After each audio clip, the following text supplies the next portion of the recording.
Alright, hey everybody, my name is Bryson, Polk, I'm in group 2, and I'm talking to you all about endothermic, exothermic processes. So what an endothermic process is, it's a process or a reaction in which the system absorbs energy from the surroundings, usually in the form of heat. So Q is positive, and when it occurs at a constant pressure, enthalpy is positive, and when it occurs at a constant volume, the internal energy is positive. And in an adiabatic system, Q is 0. It leads to a decrease in temperature of the cycle. And so, what an exothermic process is basically the opposite. It releases energy from the system to the surroundings in the form of heat, but it also in the form of light, electricity, or sound. So Q's negative, and when it's constant pressure, enthalpy is negative, and when it occurs at a constant volume, internal energy is negative, and in an adiabatic system, Q is equal to 0, no heat. It results in an increase in temperature. So here's a graph of an exothermic reaction and an endothermic reaction, and so for an exothermic, it's releasing heat, and so it starts at a higher potential energy, so which requires a less activation energy to start the reaction, and so as you can see, the potential energy for the product side it's lower because it's giving off that energy. And for an endothermic reaction, it's absorbing the energy, like as in photosynthesis, the sunlight. It uses all the sunlight, which is basically like activation energy, to make the potential energy absorbed higher than what it started out at.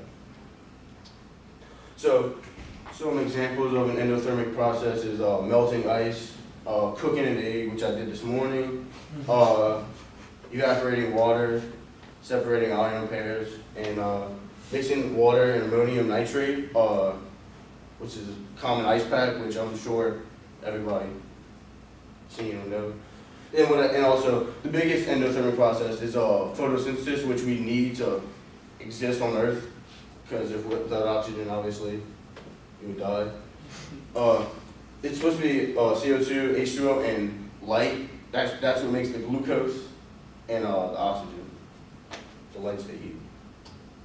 So these are some animations that you see: melting of ice, absorbing the heat, and then the sun is shining on the flower, absorbing the heat, making it grow.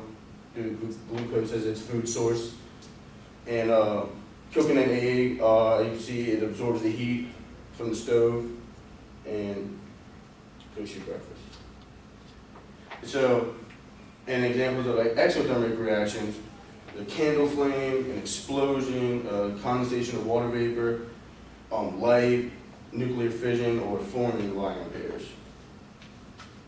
And so, at the top left, you have an explosion, and it's combustion reaction, which gives off heat and also sound you would expect from an explosion. And top right is condensation of water, and then bottom left is candles melting.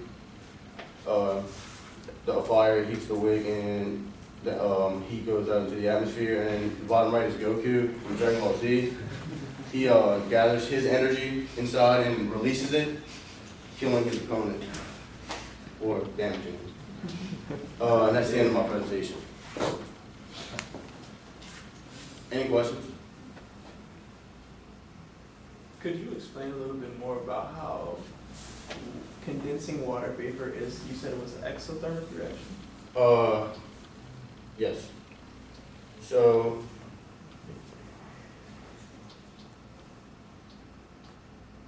you actually, condensation, how is it an exothermic reaction? So the water at a certain temperature, as it let's see. Say water is at like 50 degrees Fahrenheit or whatever, and what is it? I believe it, the water cools down and it makes that outside the glass condensate, so, So you're saying the energy is released on the outside of the glass? yeah, Okay, cool. can't really get it out, No, I got you. but, any other questions? Yeah, I got a question. So when you first kind of defined endothermic and exothermic reactions or processes, you talked about how it's on the slide actually, how it's usually in the form of heat, but also in light and electricity with sound. Mm-hmm. Is work included as well? I actually totally forgot about that. This is the, formula, the first law.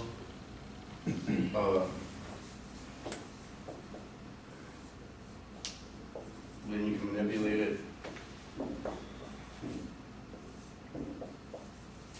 Is, what did you say again? I'm sorry. If a system is having work applied to it, or it is performing work, does that count towards it being an exothermic or endothermic reaction? Yes, because as you see the work, you have positive work and then internal energy is positive, you would have a endothermic reaction because the heat would be positive. But if it was doing negative work and it was higher than the internal energy, the heat would be negative, which would be releasing into the atmosphere and leaving the system. So, I think that's about it.